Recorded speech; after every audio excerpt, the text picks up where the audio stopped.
Gracias. Vamos a comenzar entonces la clase de hoy.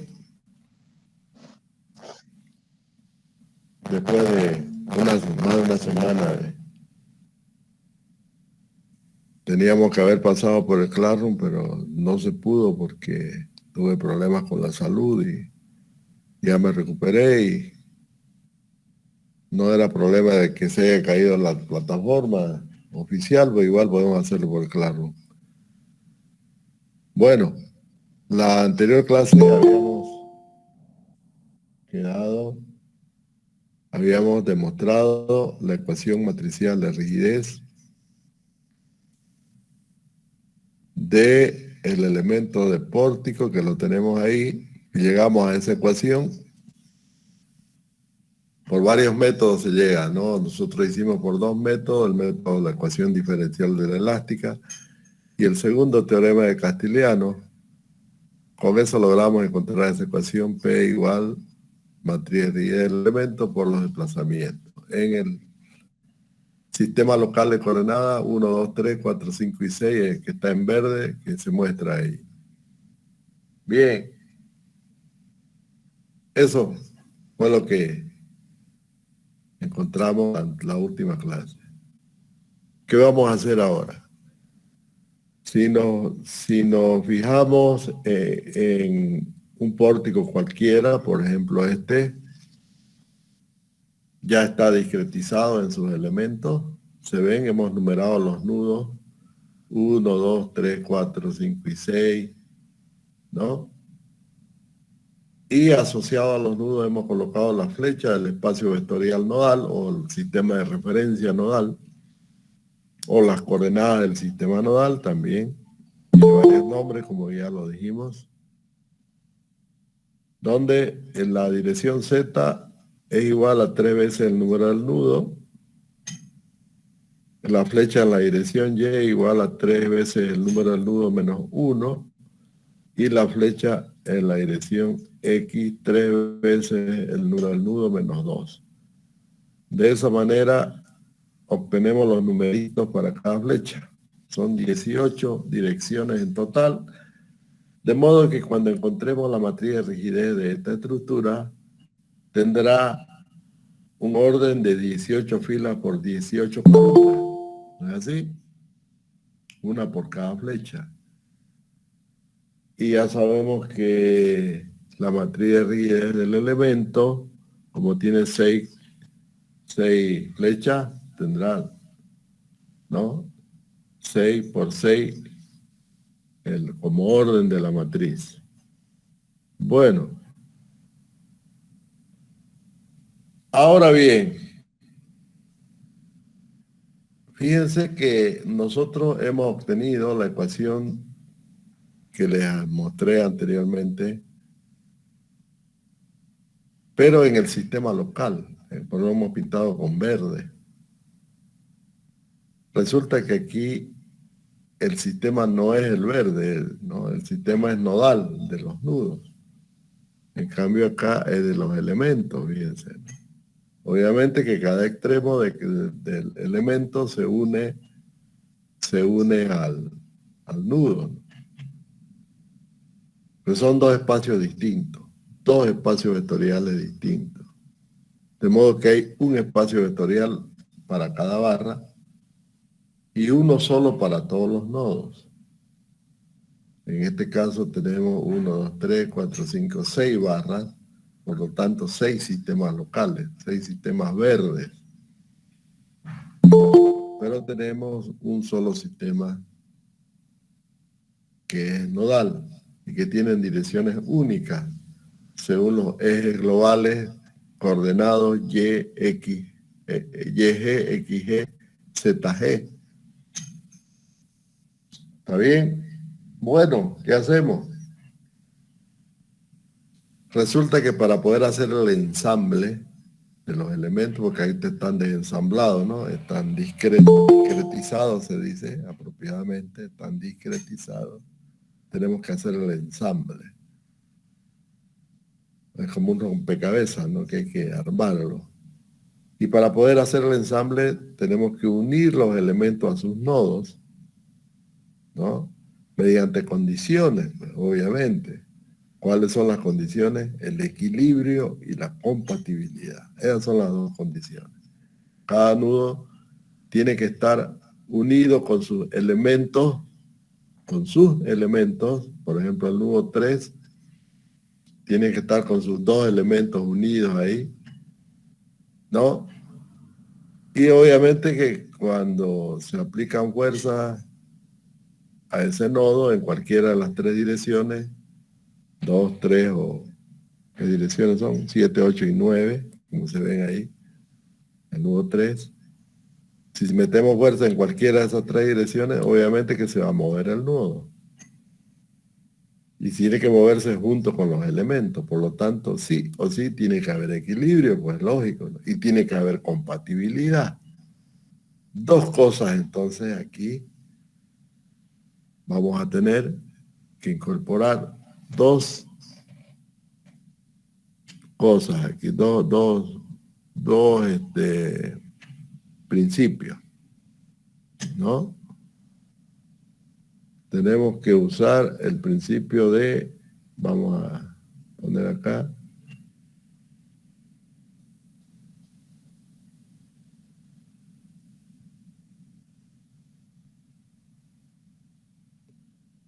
dos principios, ¿no? El principio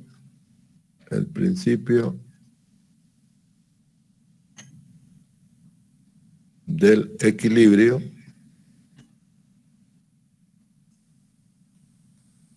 por un lado, ¿cómo está mal esto?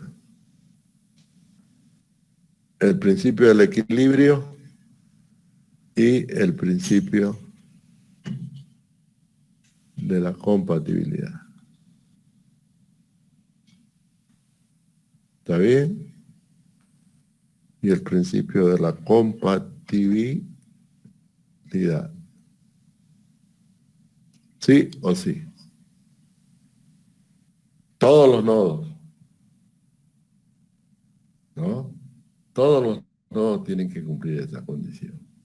¿Sí o sí? ¿Está bien? Ya sabemos que el principio del equilibrio nace de las grandezas mecánicas, que son cuatro, ¿no? Las grandezas mecánicas son las fuerzas. El equilibrio nace de las fuerzas. La otra grandeza son los desplazamientos. La compatibilidad nace de los desplazamientos. Y las otras dos que son internas, tensión y deformación, que nacerán también de la fuerza y los desplazamientos. Porque cuando aplicamos fuerza y desplazamiento a un sistema conservativo se produce una energía interna, ¿no? Traducida en la deformación del cuerpo. Así el cuerpo absorbe energía, como es elástico, absorbe energía y también tensión. Eso lo vamos a ver más adelante. Entonces, queda claro que la estructura, ahora como la presentamos, donde está, está aquí. Aquí está. Necesita de esos dos principios. Pero fíjense, pues, si queremos aplicar el principio de equilibrio, la fuerza obviamente tiene que, como se dice, estar en tú a tú, ¿no? Es que sea posible hacer el equilibrio, en otras palabras. A ver dónde podemos hacer. Vamos a aumentar una pizarra más aquí. Voy a dibujar un elemento cualquiera aquí.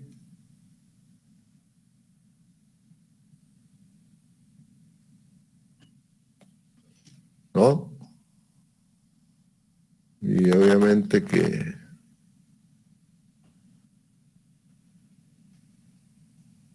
vamos a puntearlo esto. Y ya sabemos que acá están los nodos. Aquí está el nudo I y acá estará el nodo J. Y sabemos que aquí hay 3 coordenadas del nodo. Y acá también. ¿No es cierto? Las 3 coordenadas y las 3 coordenadas J del nodo, pero también tenemos las 3 coordenadas del elemento, aquí en cada extremo, ¿no? Las 3 coordenadas verdes, ahí están. 1, 2, 3, 4, 5 y 6. Hay un vector de incidencia, como habíamos dicho, va de I a J ¿no? Es absolutamente arbitrario. Indica la dirección positiva de las direcciones 1 y 4 y 2 y 5. Bueno, así está el elemento. Y fíjense que las fuerzas van a estar obviamente en esas direcciones, las fuerzas locales del elemento, ¿no? Vamos a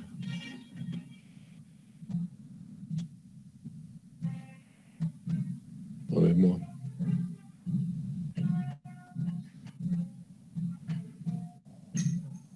las fuerzas locales del elemento que van a ser,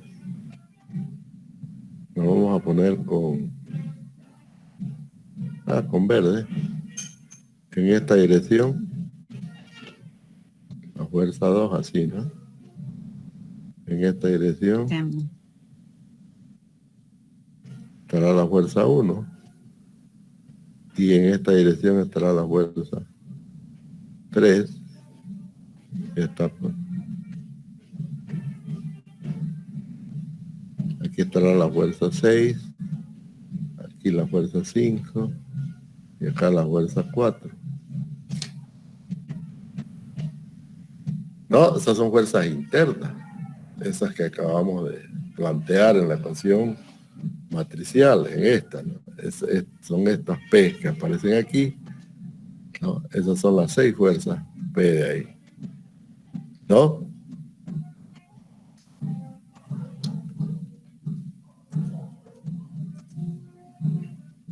Entonces decíamos, tenemos el elemento con sus 6 fuerzas en I, 6 fuerzas en J, en el extremo I, extremo J. No, gracias. Ahora bien, en las direcciones rojas también hay fuerzas externas, ¿no? Que en este caso le llamamos F, ¿se acuerdan? Viene de la ecuación de la estructura, porque la estructura también va a tener su ecuación matricial, que es la que tratamos de encontrar, ¿no? De montar con con el ensamble, vamos a montar esa matriz, que es la que estamos buscando, ¿no? Es F igual a la matriz de la estructura ya, ¿no? De la estructura por los desplazamientos de los nodos. De modo que ese F mayúscula y esa delta que ven ahí se refieren a las direcciones rojas de los extremos. Entonces aquí vamos a tener, ¿no? La fuerza de I horizontal, ¿no? La fuerza horizontal en el extremo I, la fuerza vertical acá, la fuerza vertical I y la fuerza en dirección del giro. Podríamos llamarle B, FX, FY, Z, como ustedes quieran, pero tiene su número, ¿no? Porque es el numerito de acuerdo al número del nodo, eso ya lo sabemos. Lo mismo acá, habrá una fuerza en la dirección X local, global, perdón, del nodo, una fuerza en la dirección Y y en Z. Obviamente que la X, Y y Z son números que están en función al nodo J. Eso ya lo sabemos. Fíjense que es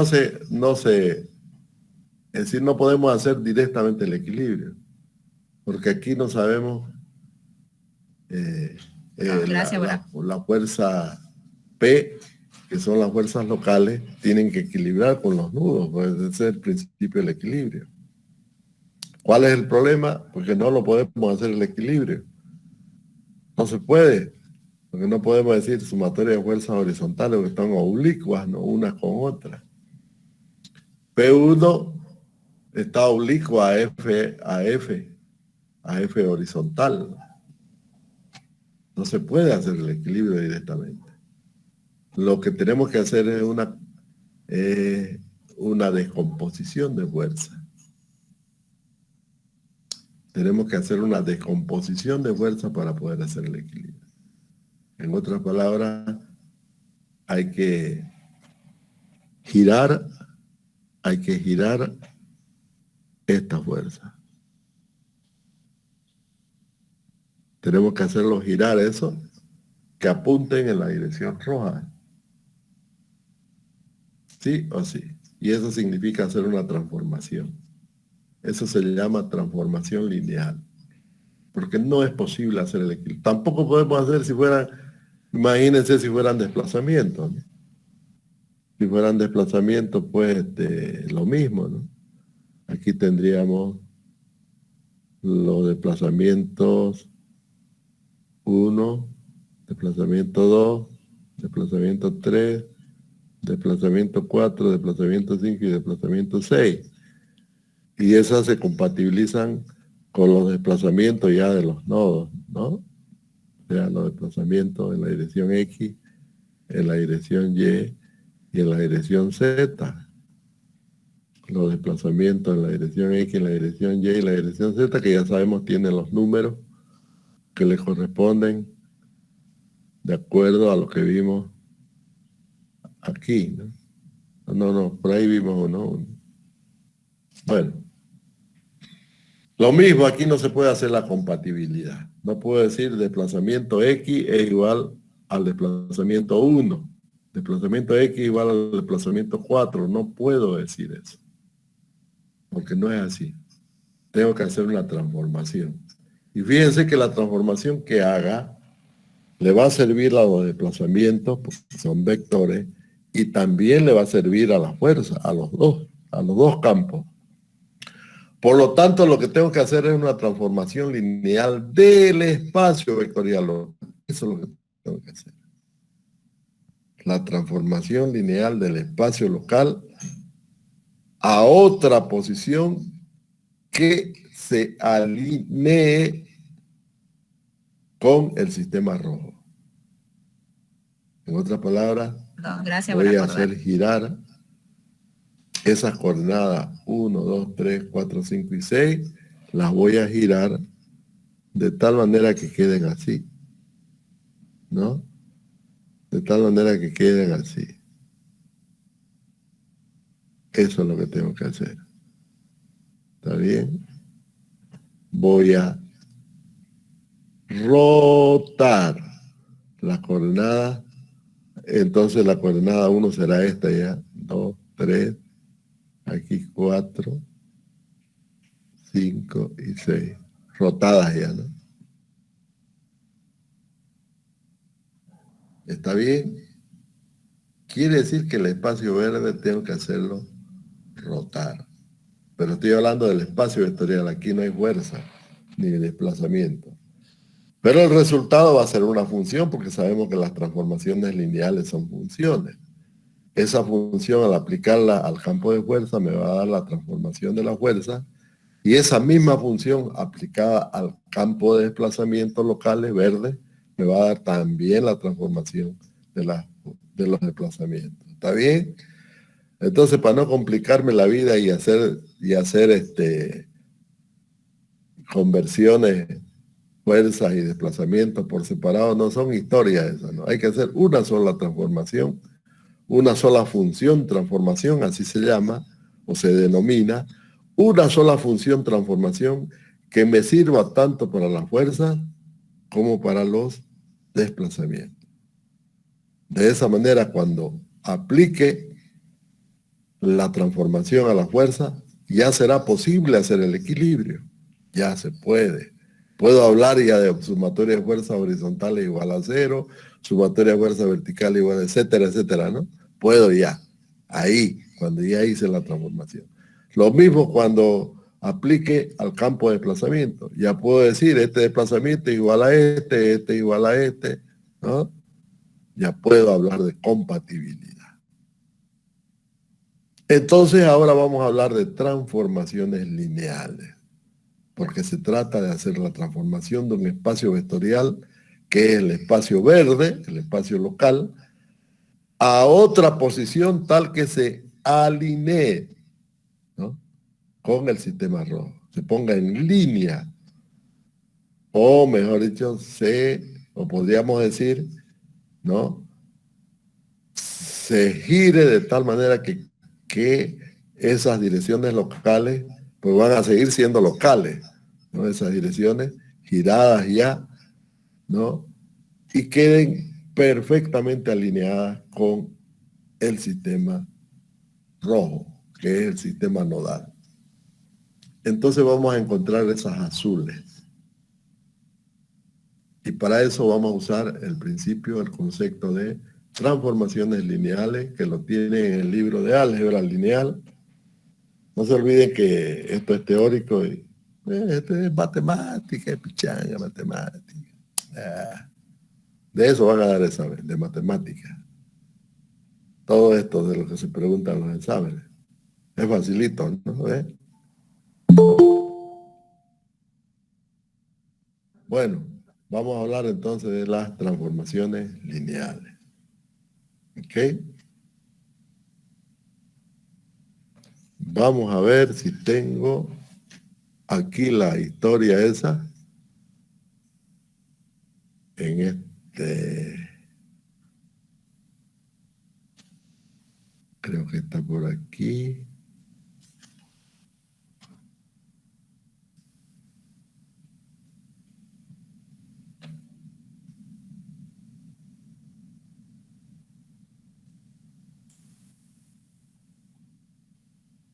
Mm.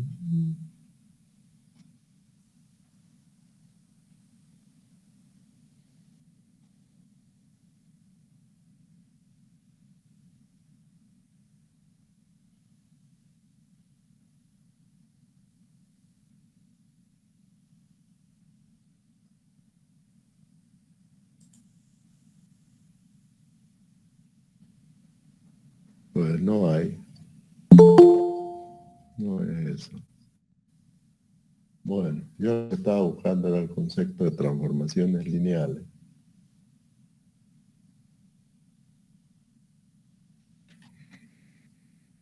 No, lo busco. Pero, Ingeniero, no sé si sí, soy yo, pero su imagen compartida se ha congelado, dice análisis matricial de estructura. sí, pues lo he puesto ahí porque estoy buscando el concepto de transformaciones lineales. Ya, ingeniero, es que como estaba explicando, pensé que era solo yo. No, yo siempre pongo ahí Lo que pasa es que no le he puesto imágenes de fondo, nada. Todavía no he tenido tiempo de acomodarlo. Lo vamos a hacer bonito. En mi otra materia de hormigón, por ejemplo, tengo en métodos numéricos, ahí está mi carátula, ¿no? Pero aquí vamos a usar esa carátula mientras tanto. No le decía eso, Inge, me entendió mal. Pensé que usted seguía explicando un ejercicio. A ver, vamos a buscar entonces imagen. Mm,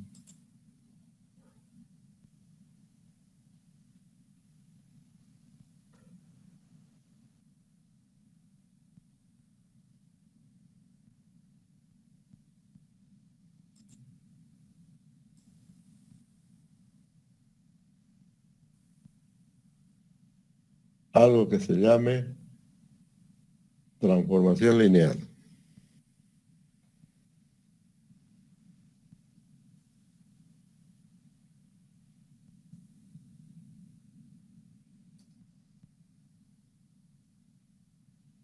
Yo solamente lo hago por recordar un poco, ¿no? Ya saben ustedes que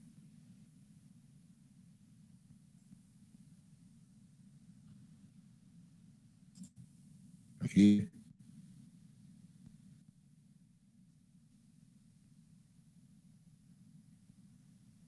Puede ser esta. Es que es bien didáctica. Sean los conjuntos B y W, ¿no? B y W. Son dos conjuntos que son espacios vectoriales, fíjense. B y W son dos espacios vectoriales. En este caso B vendría a ser el espacio local y W el espacio rotado. Por lo tanto hay una función entre los dos espacios. Ahí está claringo, ¿no es cierto? Donde cada elemento del dominio B, en el espacio local vendría a ser el dominio, y el espacio rotado son las imágenes. Quiero que quede claro ese concepto porque es exactamente lo que vamos a hacer. Es exactamente eso. Vamos a tener las imágenes que van a ser las verdes, las coordenadas verdes. ¿Está bien? O cómo es el dominio, las verdes, estoy mal, ¿no? Estoy mal, estoy hablando burrera. Las verdes van a ser el dominio y las azules van a ser las imágenes de esa función que estamos buscando. Eso es. Eso está ya bien detallado en los conceptos, ¿no? Aquí, por ejemplo, hay, más abajito vamos a poner aquí. No sé si es esta o esta de acá. Ahí está transformación lineal. Ahí está, esa imagen está más, ya más teórica, ¿no? Cerramos esta ventana, ya más teórica. Ahí está, una aplicación de RN en RM. Esto es mejor desde el punto de vista teórico porque el RN viene a ser como un sistema de coordenadas locales. Imagínense que es R a la N es un eje, ¿no? Un eje que nosotros lo hemos pintado en verde. Ahorita lo vamos a... A mí me gusta que queden las cosas bien claras, que no hayan dudas, ¿no? Entonces vendría a ser, ¿no? Ese vendría a ser el sistema RN. Y el otro vendría a ser el azul, ¿no? Así, ¿no? Entonces el azul viene RN. Eso quiere decir. Son sistemas de coordenadas cartesianos, pero fíjense que también giran los sistemas de coordenadas cartesianos, pero el giro es ortogonal. ¿No? O sea que los 90 grados que tiene RN se mantienen en RM, eso quiere decir ortogonal. El giro es ortogonal, se dice porque este ángulo de acá, de 90 grados, se mantiene en el otro, ¿no? Igual sigue siendo 90 grados. Existe la ortogonalidad, se dice, en el giro. En el giro del sistema cartesiano, ¿no? Que es el que domina las direcciones positivas, ¿no? O donde se muestran las direcciones positivas. O más claro, donde se muestra la función de esfuerzo, la función de desplazamiento, todo lo que es función, ¿no? Ya a lo largo de la barra. Eso es. Entonces, ahí está la definición claringa. Fíjense lo de abajo. Si se cumple estas condiciones, dice, que la suma de cualquier par de ordenadas es igual a la suma de las imágenes de las ordenadas. Las ordenadas siempre están en el eje horizontal, es X, ¿no? Y cuando dado un escalar, estamos hablando de vectores, dentro de los espacios vectoriales hay escalares. Dado un escalar, el producto de la transformación del escalar por un vector cualquiera en el dominio es igual al escalar multiplicado por la transformación del elemento del dominio, ¿no? Eso es. Esas dos condiciones sí o sí tienen que darse. Se cumplen, ¿no? Que no es usual eso en los números reales. Bueno, es otro cuerpo, ¿no? Otro cuerpo, otra cosa, nada que ver con los vectores, ¿no? En los vectores sí o sí tiene que darse esas dos leyes en transformaciones lineales. Y esas dos se aplican, obviamente, en cualquier procedimiento. Bueno, eso es lo que vamos a hacer. Y lo vamos a hacer en la pizarra. ¿Está bien? Vamos a crear otra pizarra, otra.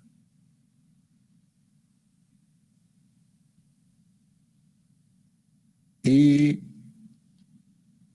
vamos a colocar el sistema de coordenadas locales. ¿Mm?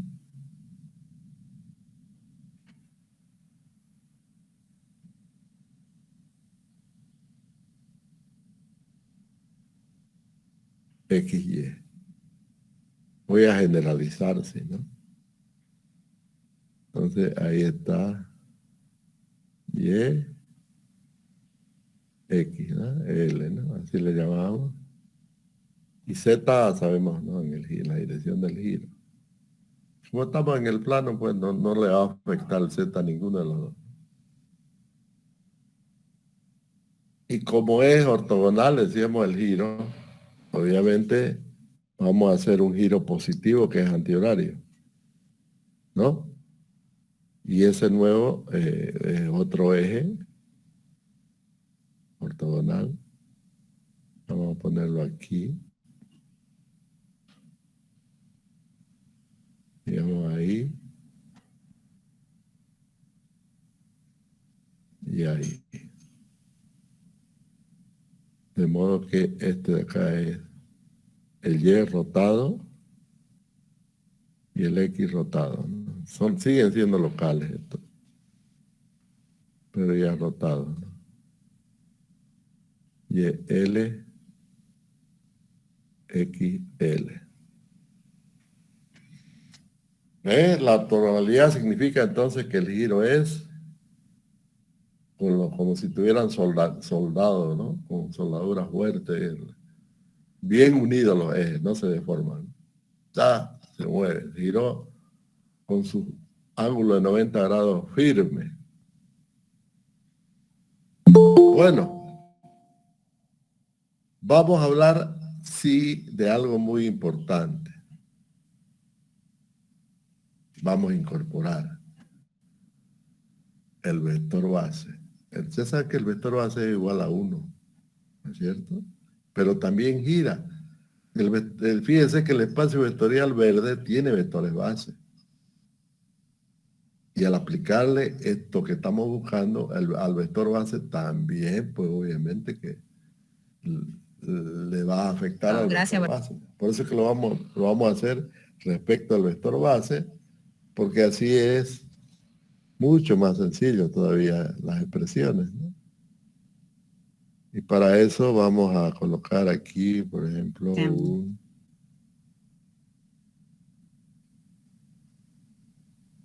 un círculo de giro. Traza. Y lo podemos poner punteadito, ¿no? Porque sabemos que es la traza nomás de giro de un vector base.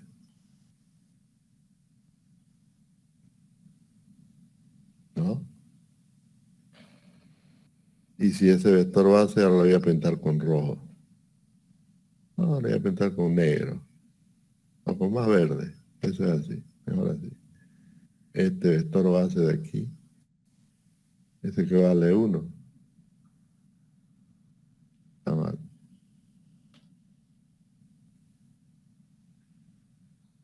Este vector de aquí. Que vale 1. Porque ese círculo es unitario. Habíamos dicho vector base. Gira a esta posición.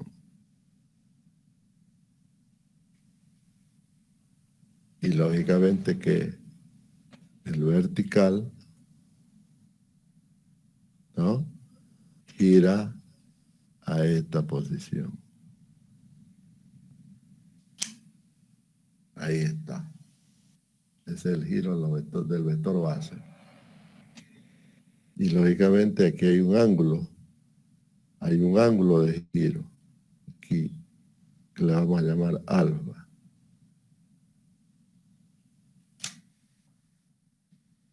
Entonces, ¿cuál es? Vamos a la transformación ahora. ¿Cuál es la imagen? La imagen de los vectores bases verdes. Me refiero a la imagen, van a ser los azules, ¿no? ¿A qué sería igual entonces? Fíjense. Está claro que el eje Z es común a ambos, solamente gira en su propio eje. Solamente gira en su propio eje. Por tanto, nos despreocupamos del giro del eje Z porque no va a afectar, no sigue siendo. Para poder hacer la transformación lo vamos a hacer, vamos a identificar, no vamos a olvidar un poquito ahorita de la barra, solamente vamos a hablar del vector base. Vamos a considerar que este es I, normalmente le llamamos I, ¿no? Vector I, vector J y el del giro, vector K. ¿Se acuerdan de los vectores unitarios en la física? Es lo mismo. Y al resultado le llamamos vector B, vector W y el vector W. El que sigue. Ah, no.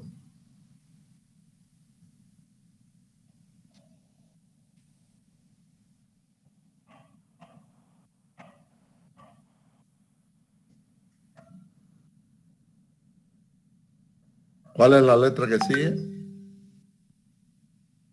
X. ¿Ah? X. X.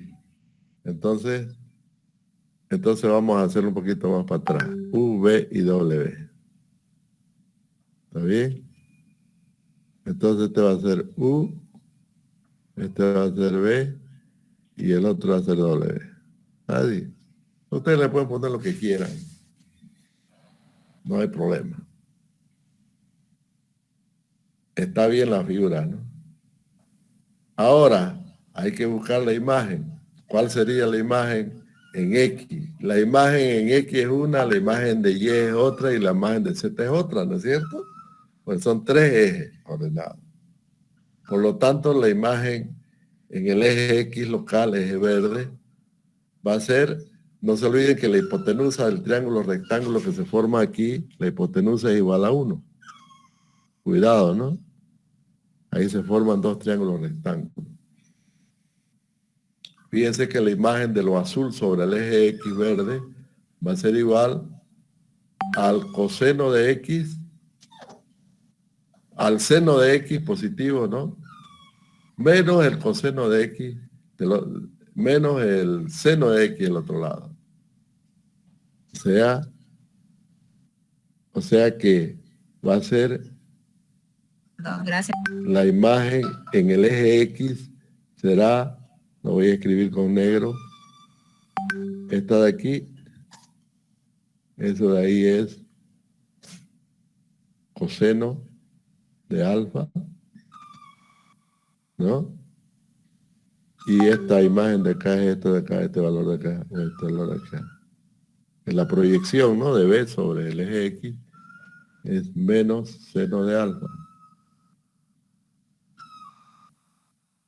Y más 0 porque el eje, la componente azul Z no tiene proyección sobre el eje X. Lo mismo hacemos sobre el eje Y. ¿No es así?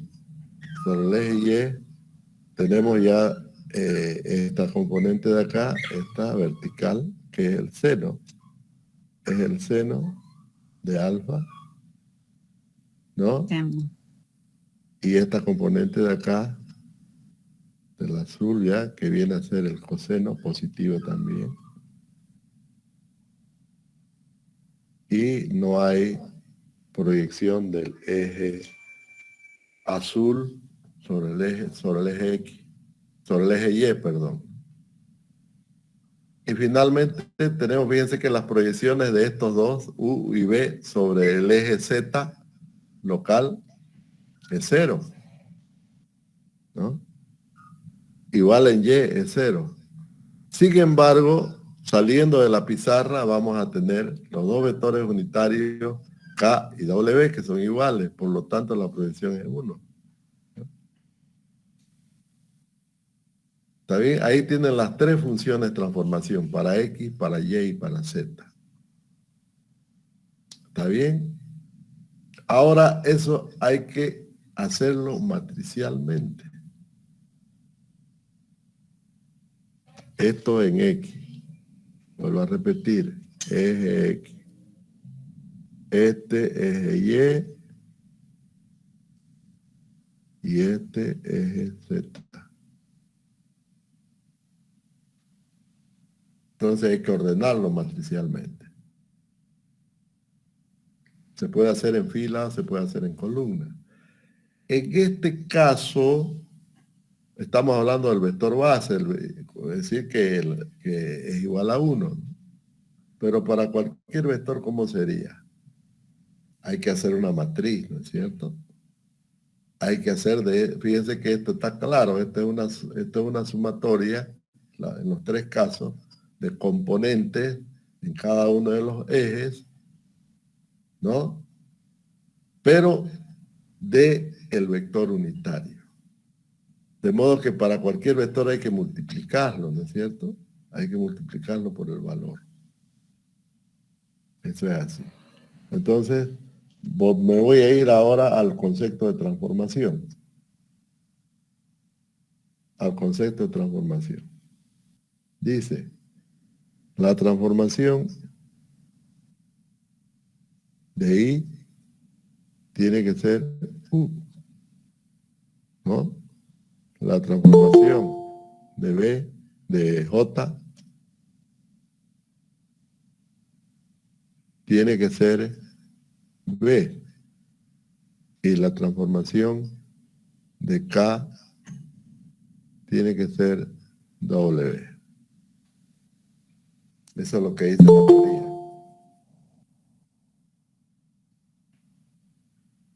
¿No? Bueno, si vemos acá,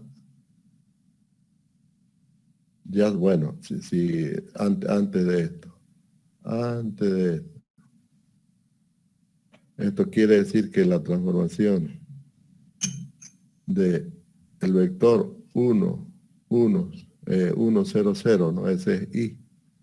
Ese es el vector unitario I. El otro vector unitario es 0, 1, 0. Y el otro vector unitario es 0, 0, 1, ¿no? Es decir, 1 en X, 0 en Y, 0 en Z. 0 en X, 1 en Y, 0 en Z. Estoy hablando del vector unitario, del vector base. Entonces, esta transformación en realidad es el vector U. Está mal escrito, así van a ponerlo. Así. Esto en realidad es el vector U. ¿Está bien? Son tres componentes. ¿Cuáles serían entonces? Vámonos ahora a la operación que hicimos anteriormente. Aquí está. En X es coseno, menos seno y cero, pues, ¿no? Coseno, menos seno y más cero. Eso es en X. O sea, coseno, vamos a ponerle seno, ¿eh? C de alfa, C coseno, menos seno de alfa y cero. ¿Mm? ¿Está bien? Queda claro, ¿no? Voy a hacerlo Lo vamos a borrar, lo vamos a hacer de nuevo. Muy chiquitingo de espacio. Vamos a borrar esto, va a ser un poquito más grande.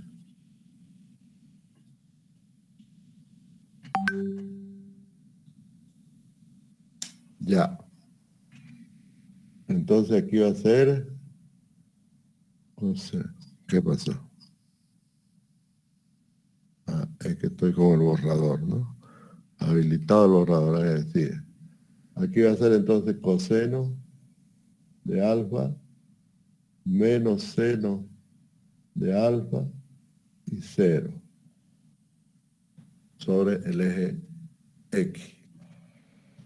Sobre el eje Y va a ser coseno de alfa, claro, coseno de alfa. No, estoy mal. Mejor vamos a la ecuación.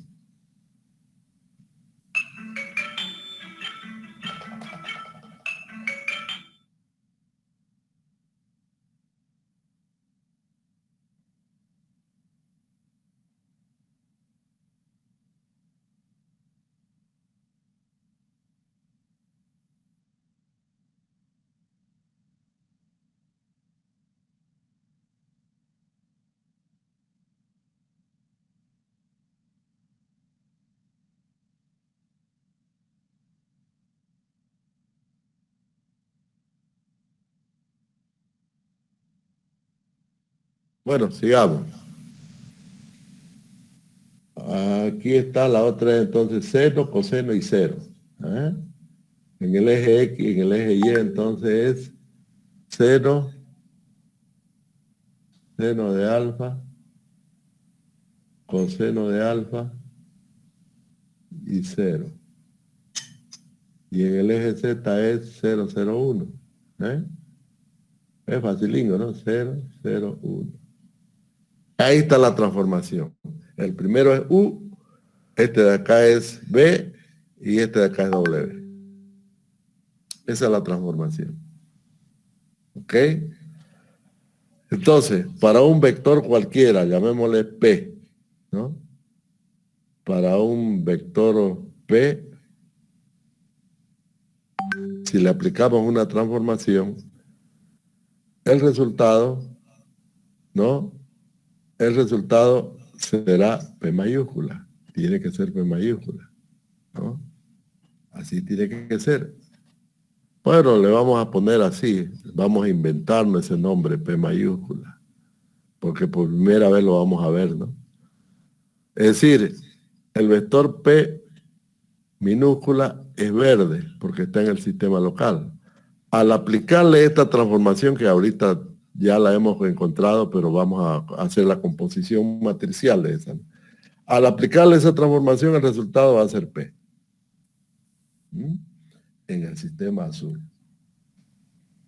Entonces, fíjense, si esto de acá, que tenemos a la derecha, esos tres vectores, lo hacemos, lo componemos matricialmente, vamos a tener una función transformación propiamente dicha, ¿no?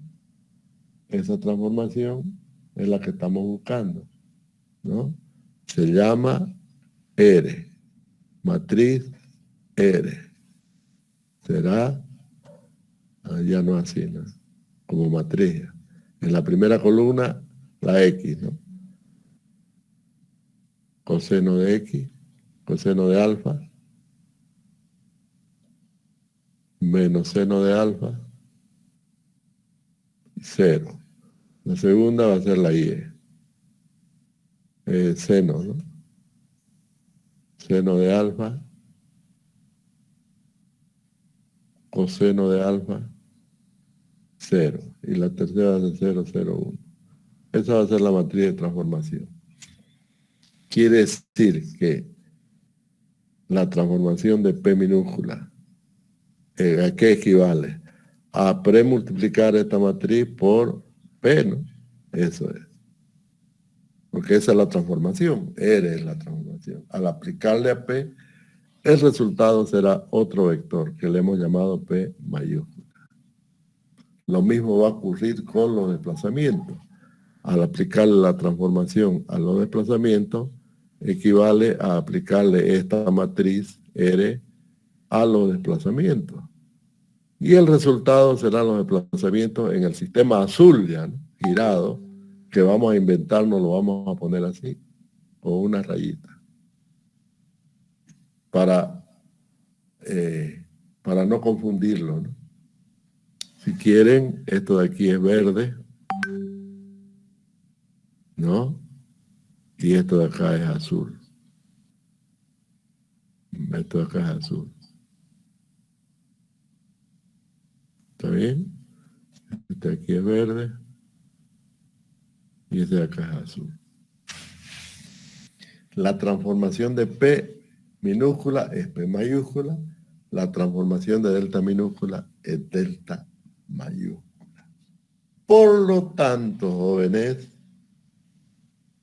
esto de acá, que está, ¿no? Con esta.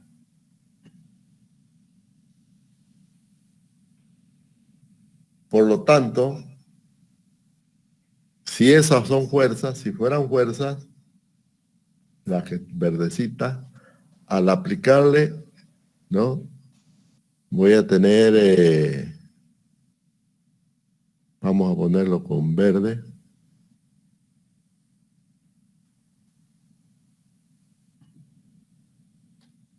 Voy a tener 3 fuerzas, ¿no? P1, P2 y P3 en I y 3 en J. P4, P5 y P6. Cuando le aplico la transformación, o sea, lo premultiplico cada uno de estos vectores por esa matriz R, el resultado van a ser también 3 fuerzas. También van a ser 3 fuerzas. Pero le vamos a llamar P1, P2 y P3 mayúscula porque ya van a estar referidas a ese sistema azul. Y al premultiplicar este vector P4, P5 y P6 por esa matriz de senos y cosenos, voy a obtener las 3 fuerzas en el sistema azul P4, P5 y P6. ¿Está bien? Lo mismo va a ocurrir con los desplazamientos, la misma matriz, porque fíjense que lo que hemos girado son los vectores base, ¿no? Obviamente esa matriz me va a servir para los dos, tanto para el campo de fuerza como para el campo de desplazamiento. Listo, ya está. Ahora recién puedo hablar de equilibrio y puedo hablar de compatibilidad, pero ya con las azules, ¿no? Ya me olvido de las verdes y me quedo con las azules para poder hablar de equilibrio y de compatibilidad. Y eso va a ocurrir en toda la estructura, pues no solamente en todas las barras, en todas, absolutamente todas las barras. Entonces fíjense que voy a mostrar ahora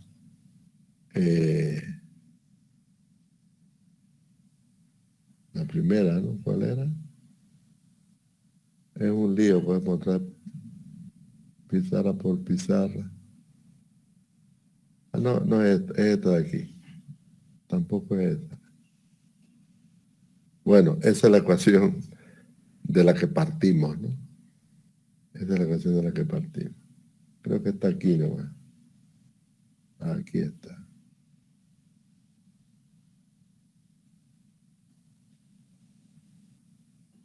Es la primera, esa pizarra. Esa es la que quería.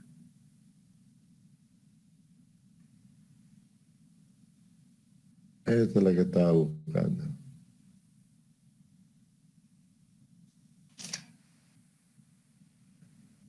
Entonces todas las barras, imagínense que están rotadas, ¿no? Todas las coordenadas azules. Tendríamos 3 coordenadas aquí, ¿no? 1, 2, 3 azules, así, ¿no? Aquí estarían así. En esta otra barra estarían así. En esta otra barra estaría así y así, ¿no? Todinga, las azules ya estarían en correspondencia con las rojas, directamente, porque a todas le hemos aplicado la transformación. De modo que hay que hacer 1, 2, 3, 4, 5 y 6. 6 transformaciones, una por cada barra. Ah, pero ya cambia la figura. Porque todo el campo de fuerza interno, ya está rotado en dirección del campo de fuerza nodal. Recién puedo decir sumatoria de fuerzas en cada nudo, ¿no? Sumatoria de fuerza horizontal igual a 0, sumatoria de fuerza vertical igual a 0, sumatoria de momentos igual a 0. ¿Sí? O sí, ya puedo aplicar el equilibrio. Recién. Lo mismo la compatibilidad, ¿no? Puedo hablar del principio de compatibilidad. ¿Está bien? Entonces hay que hacer una transformación lineal en cada una de las barras para transformar las fuerzas locales y los desplazamientos locales. De tal manera que el resultado sea este que tenemos en la pizarra, ¿no? Todos los espacios vectoriales locales se alinearon al sistema global. Todos. ¿Está bien? Y ya había sido sencilla la figura. No es más que multiplicar la matriz de rotación por la fuerza o los desplazamientos. Y listo, ya está. ¿Ok? Eso es la transformación. Ahora vamos a hablar, recién podemos hablar del equilibrio. Recién podemos hablar del principio de compatibilidad y el principio del equilibrio, porque sí ya se puede aplicar. Antes no se podía. Está bien, ¿no?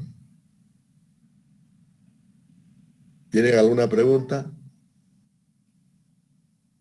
Jóvenes, ¿están ahí todavía? Ingeniero, buenas tardes. Acerca de los ángulos, ¿cómo se los determinaría? Ah, los ángulos. Fíjense que primero le puse el sistema X local verde, ¿no? Aquí arriba. Comencé por eso, cuando hablamos de la rotación.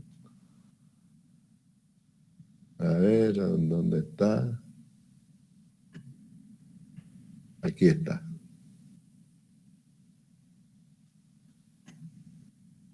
Buena pregunta de su compañero. ¿Cuál es el ángulo?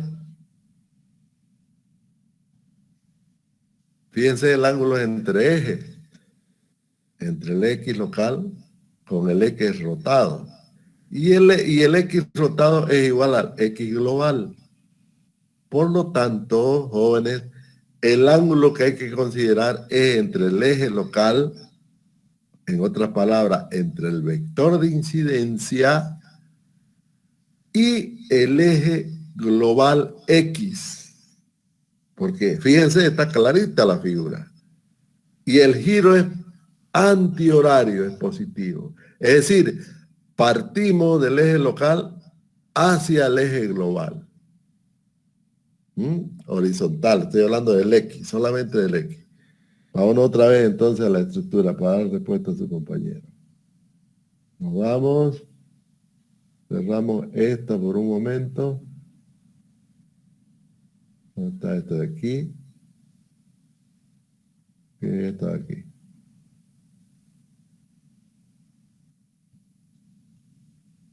Ahí está. ¿Dónde estaba esto de aquí? Quiere decir que la rotación, para llegar a los azul, ¿no? La vamos a considerar desde el eje verde.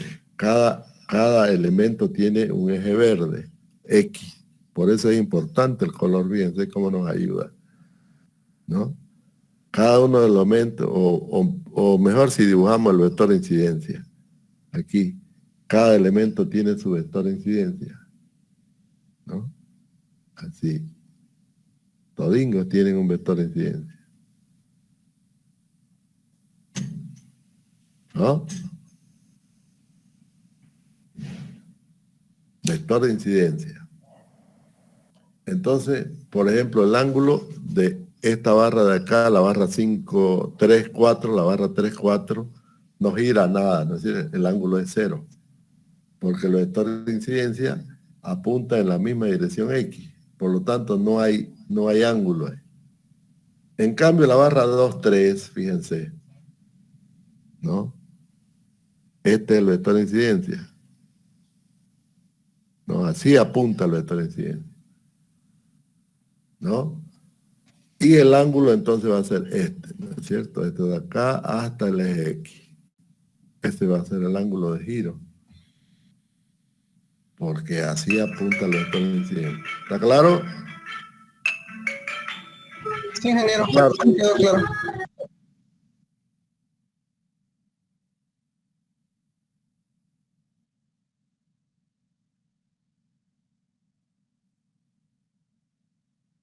Desde el vector de incidencia. Eso es muy importante. Mucho cuidado con eso. Se marca el ángulo desde el vector de incidencia hasta el eje X. Si lo marcan al revés, tienen que ponerle negativo. Alfa igual menos, porque obviamente el sentido contrario es negativo, ¿no?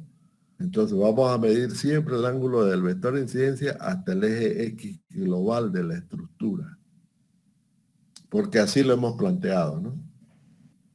Y precisamente el vector de incidencia está en dirección del eje local X, verde, ¿no? El eje verde. ¿Está bien? No hay cómo pelarle. Ahora, el vector de incidencia, ¿cómo lo podemos adoptar? Fácilmente, ¿no?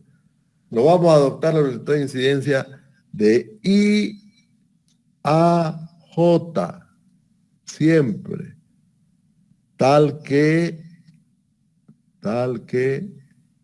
J es mayor que I. Esa va a ser la condición. A partir de ahora, esa va a ser la condición del vector de incidencia. Sé que no necesitamos dibujarlo el vector de incidencia. Basta con la numeración para saber de dónde a dónde está el vector de incidencia. ¿Ve cómo la cosa la vamos a empezar a resumir acá? Y en realidad eso es lo que hacen los software, ¿no? Que tenemos en el comercio. Entonces, siendo J mayor que I. Así vamos a adoptar el vector de incidencia. Va de I a J, tal que J es mayor que I. Entonces, en este caso, el vector de incidencia no necesito dibujarlo. De la barra 1, 2 va de 1 a 2. De la barra 2, 3 va de 2 a 3. De la barra 2, 5 va de 2 a 5. ¿Ve? ¿Ve cómo pelarle? Fíjese, a propósito lo había dibujado así. En la barra 4, 5 va de 4 a 5 y en la barra 5, 6 va de 5 a 6. Desde ahí se mide el ángulo de giro. No hay cómo equivocarse. ¿Qué más? ¿Alguna otra pregunta, jóvenes?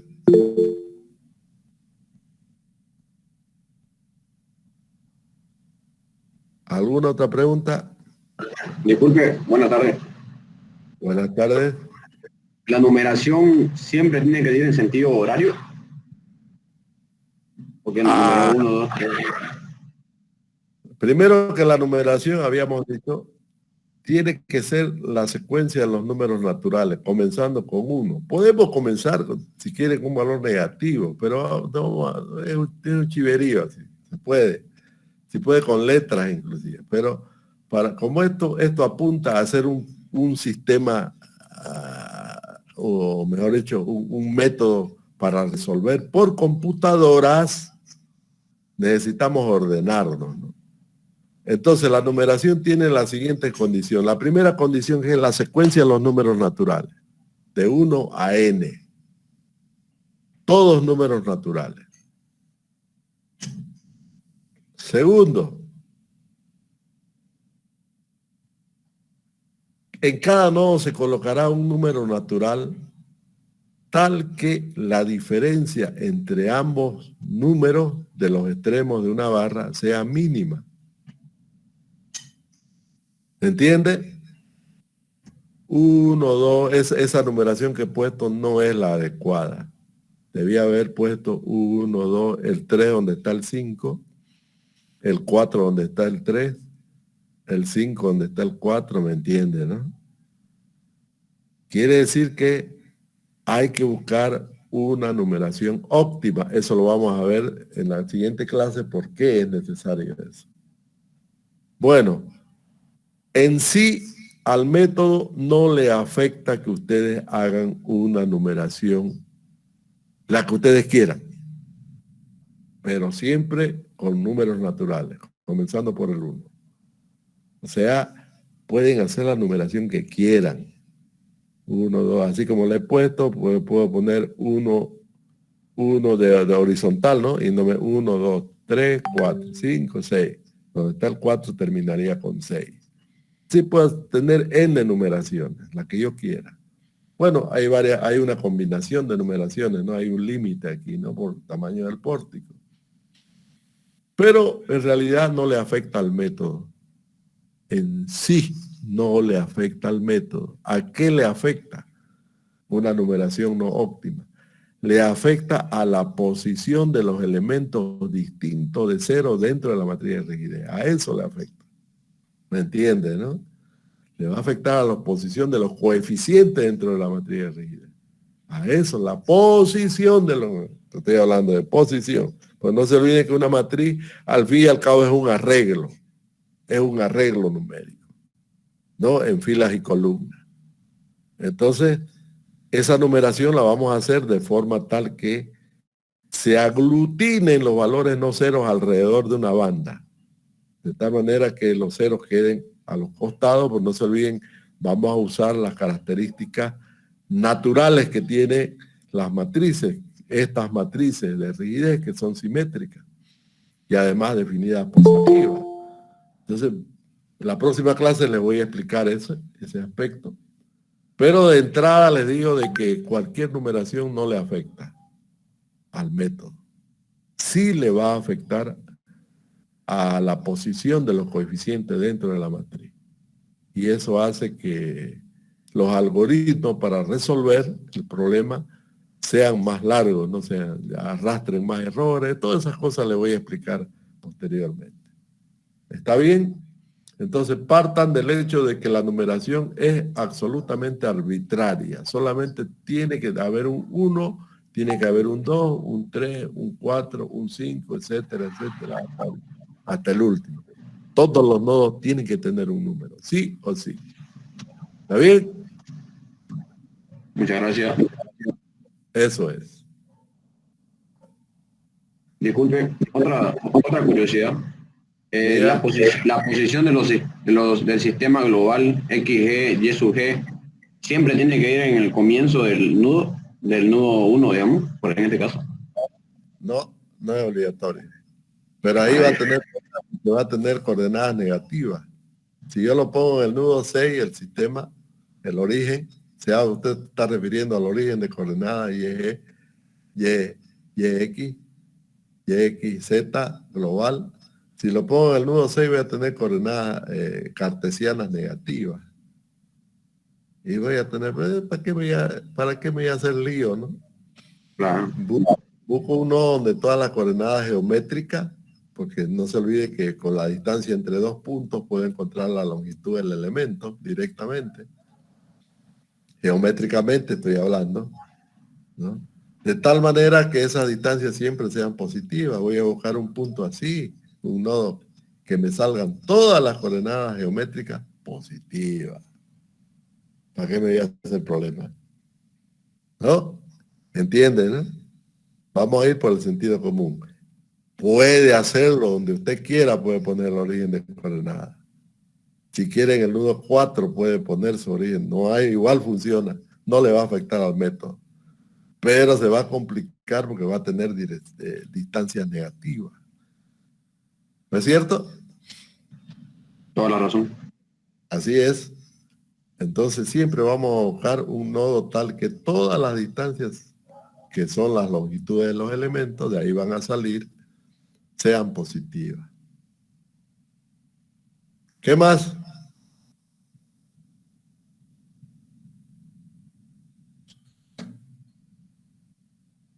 Estamos en preguntas, jóvenes. Me alegro que hayan entendido. Obviamente los que le han puesto interés a la clase han aprendido. Y los que se pusieron a dormir, a silbar, a mirar otra cosa, pues eso no aprenden nada y se van a aplazar, les aviso. Porque el examen es teórico. El primer parcial. De todas maneras lo tienen el video. En el tweet no tienen el video completo de la clase. Y lo pueden bajar dentro de la semana que viene, de esta semana que viene. Entonces vamos a dejar la clase por ahora y continuamos el día jueves. Ingeniero, disculpe. Lo que pasa es que yo quería, me metí a un grupo de trabajo por equivocación y tenía que decirle a la anterior clase cuando le dijo a otro compañero, pero el compañero estaba mal. Ya. A ver, ¿en qué grupo se mete? Al 11. Al grupo 11.